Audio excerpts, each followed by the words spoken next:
রাজনৈতিক দলগুলোর মধ্যে সৌহার্দ্যপূর্ণ সম্পর্ক না থাকলে সংস্কার বাস্তবায়ন ও কাঙ্ক্ষিত বাংলাদেশ অর্জন করা সম্ভব নয় বলে মন্তব্য করেছেন এনসিপির উত্তরাঞ্চলের মুখ্য সমন্বয়ক সার্জিস আলম।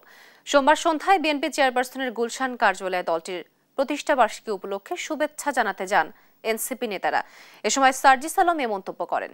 এ সময় বিএনপির স্থায়ী কমিটির সদস্য সালাউদ্দিন আহমেদ বলেন, রাজনৈতিক দলগুলোর মাঝে তর্ক বিতর্ক হবে, তবে সম্প্রীতি ধরে রাখতে হবে। গণতন্ত্রের পথে যেন কোনো অগণতান্ত্রিক শক্তি মাথাচাড়া দিয়ে উঠতে না পারে, এমন রাজনৈতিক সংস্কার চালুর কথা বলেন তারা।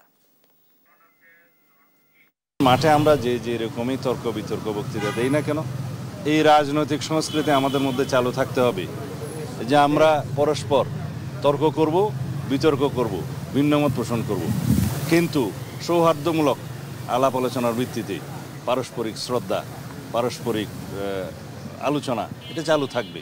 এটাই রাজনৈতিক সংস্কৃতি। শেখ হাসিনা শুধুমাত্র বাংলাদেশের গণতন্ত্র নষ্ট করেনি, গণতান্ত্রিক যে কালচারগুলো, যে রাজনৈতিক দলগুলোর মধ্যে যে সৌহার্দ্যপূর্ণ সম্পর্ক হতে পারে, এর সকল কালচারকে শেষ করে দিয়ে গিয়েছে।